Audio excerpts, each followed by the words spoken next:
Hello, everybody. Happy, whenever you're listening to this. This is Nicole Piper, your CVEU President here, coming at you with an update on what our union is doing in regards to the Canvas and Powerschools changes that we've all been dealing with this year. Just wanted to make sure that everybody knows where we're at and what we can do to help with the process and kind of clear up the timeline a little bit, so that we are all united on the same page. So first and most importantly, just want to acknowledge that this Canvas and Powerschools change has just been a total nightmare for everyone. No one person is alone in this feeling. In fact, if you're feeling really good about it, I think you were probably in the minority.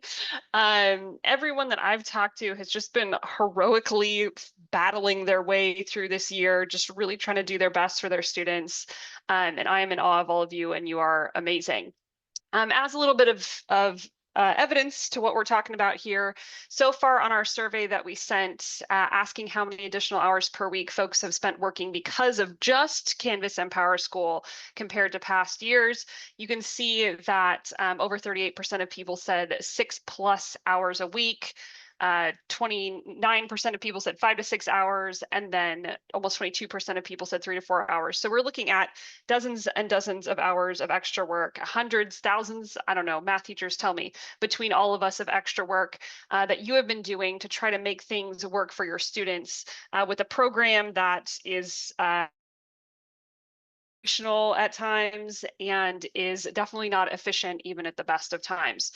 So important to know that your reps have been doing a fantastic job representing you in our union, making sure that everyone's aware of what's going on in the different departments and grade levels, and that you are not alone. And we absolutely know how bad this is, even if our employers are not admitting it. So what do we do when something like this happens? So what CVEU, CAVA and CVEU IQ have done is filed a demand to bargain. So basically what a demand to bargain is the union saying to the employer, you need to negotiate these changes with us. And there's a few categories of things that the employer has to negotiate. It's what we call mandatory subjects of bargaining. Things like work hours, workload, pay, working conditions. So in this case, the Canvas PowerSchool change is a pretty clear change in working conditions, and it is resulting in extra hours of work, right? So it is definitely a mandatory subject of bargaining.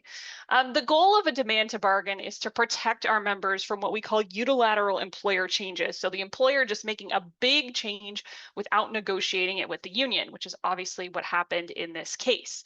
Unfortunately, sometimes we have to work backwards to after the change happened, right? Because we can't things until we know what the change looks like, which is what happened in this case.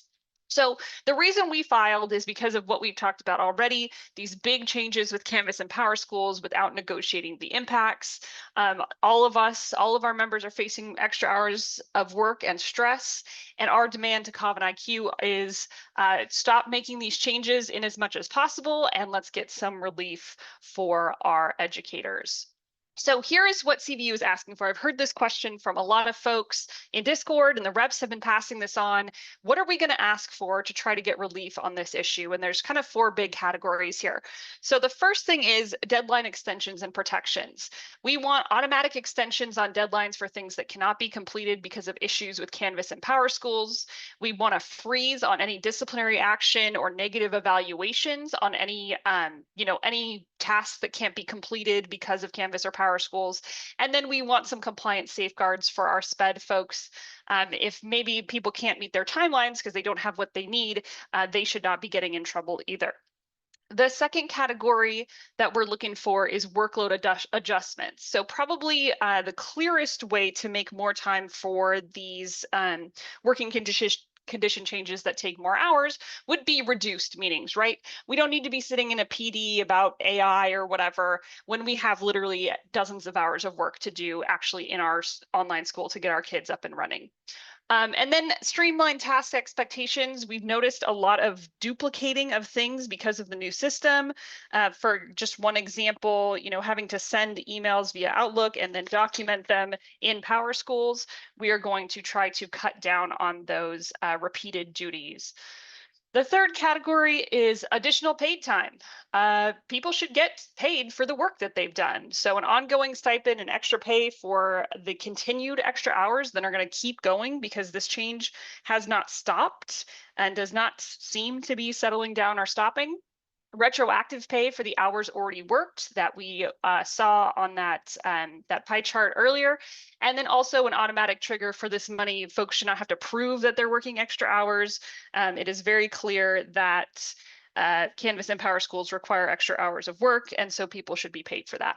And then category 4 is increased technical support. So dedicated tech staff for Canvas and Powerschools issues, both for families and for staff, real-time support access, and then live training for the things that we actually use every day in Canvas and Powerschools that many of us have not gotten adequate training on. So these are kind of the 4 big categories. We have not sat down yet with our employers to negotiate these, so we do not know yet what our employers are going to respond to these with. Obviously, when we talk about negotiations, it is a back and forth, it is a bargain, but these are the types of things that we are going to be seeking when we go sit down to have that conversation. So what does this timeline look like? So I said we've filed demands to bargain. CAV and IQ both have. Our employers have denied that these changes are mandatory subjects of bargaining. This is a very common tactic from employers. The union will say, hey, you changed our working conditions, and the employer will say, no, we didn't. It's within our rights. We think in this case, that's pretty egregious. I don't know how anyone could claim that the changes caused by Canvas and Powerschools isn't causing extra work. But here we are. We have to start from that point, unfortunately. Thankfully, our employers are agreeing to meet, so that's good. So we get to have that conversation and hopefully move forward to a proposal and some kind of resolution. In the case of IQ, we had our first meeting with them on 9/8 to kind of start this conversation. In the case of CAVA, our first meeting is going to be the week of 9/29. Because that is the first time that CAVA and our team had available. When we meet in good faith. So our goal when we sit down to have these meetings is to reach some type of resolution. We want everyone made whole. We want a fair outcome for our educators. And we also want to work with the employer. That is our goal in these meetings. If the employer refuses to negotiate, if they continue to claim that this is not a working condition change, it is not a mandatory subject of bargaining, or if we reach a stalemate in our conversations, that's when the union can file a ULP with the Public Employee Relations Board.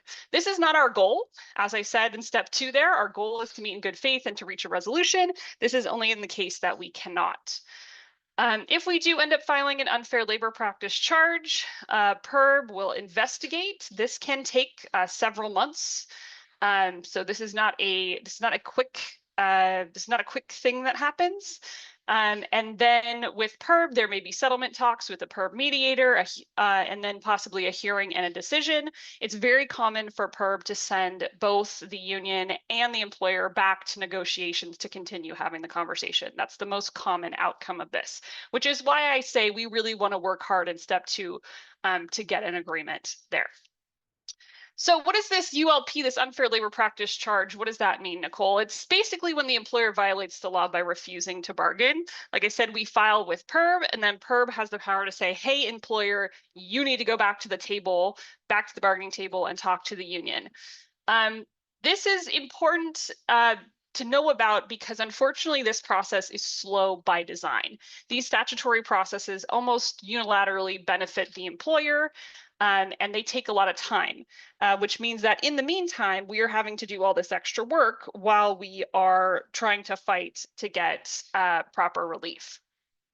Just want everyone to know that your union and your reps are going to use every tool available to make this go as quickly as possible to speed relief to you, because I know you all need it. Our employer benefits from the delay because they get all this free labor out of us, right? But our solidarity is what moves things forward. So where we are now is that CVEU is demanded to bargain with CAVA and IQ. We're also pursuing parallel strategies member actions, proposals, pressure. You'll hear more about that from your reps, from our organizing committee. Your job during this time is to stay engaged with your union, stay strong. You guys are doing so much amazing work. Don't burn yourself out. Just do the best you can. Make sure you're responding to any surveys that we put out, coming to site visits so we can talk about the issues. And make sure we're backing our reps when we start escalating our pressure. So when you hear from your rep, whatever they're asking you to do, make sure to do it. We're going to make this costly for the employer. We want a resolution to this quickly. We want them to be motivated to settle with us in a fair way as soon as possible. So we're doing everything in our power to get relief on this. It's not going to be immediate, but our solidarity is what makes it go faster. So that's kind of the update of where we're at right now, but I want to answer some questions that we've been getting and the reps have been getting. And one of the big questions, and I think this is a really relevant question, is why can't we just get rid of Canvas? Like, why can't we just go back to how things were? And if you were in our last member meeting, you heard some of this, so I apologize if it's a repeat. I just wanted it to be super duper clear. Because you did notice on that list of things that we were asking for relief, one of them was not go back to the old thing, right? Sometimes we can do that. Sometimes we can say we demand to go back to past policy or past practice or a past platform, and that's something we can do. In this case, it is not, and I want to tell you why. It all has to do with the interaction between our schools, CAVA, Insight, and IQ, and the private corporation K-12 Stride. So Stride or K-12, you'll hear people use both. They are interchangeable as far as I'm concerned. Supplies curriculum, tech, and systems. They supply our school with most of the things that our school needs to run. Stride is important because their decisions at a corporate level equate to our working conditions, right? So in this case, Stride K-12 decided to change from the old online school to Canvas, from a total view to PowerSchools. And that means that now our working conditions are impacted by this giant private corporation and their decisions that they make in whatever offices they may have in Virginia, right? Unfortunately, a large share of our school's budgets go into Stride and not to us. It's something like 60%-ish of our budgets go to K-12 Stride, not to educators, not to programs that make our classrooms better, just to this one company. In the past, there have been some serious problems with K-12 in California. In 2016, there was a $168.5 million settlement over inflated attendance and misleading ads. I believe that was solely for CAVA and CAVA's interaction with K-12. Contracts that left the schools, and I believe this was all three schools, owing money back to Stride. So we were in Stride's debt permanently. And even charter advocates said that these practices were not healthy for the schools or for our students. So this is a long time challenging relationship that our union has always sought to both shed light on and disentangle as much as possible. So as a vendor, in this case, unfortunately, our vendor is dictating our curriculum, our platforms, and our pacing. This is not a common practice in schools. For those of you who have worked at other schools, usually the school dictates those things and then hires a vendor to come alongside them. But unfortunately, that's not the case for us. Millions of dollars are diverted from our salaries and our student services to go to this company, and our educators and our school boards have very little voice in decision making because it all comes from this one place. Thankfully, that's starting to change. We see lawmakers pushing back to give some oversight to charter schools. For example, we've talked a lot about AB 84 since the end of last year. It doesn't look like it's going to go through this year, but there were some things in there that were doing what we were hoping for. So this conversation is starting to be had. There are more people are pushing for more transparent audits and contracts.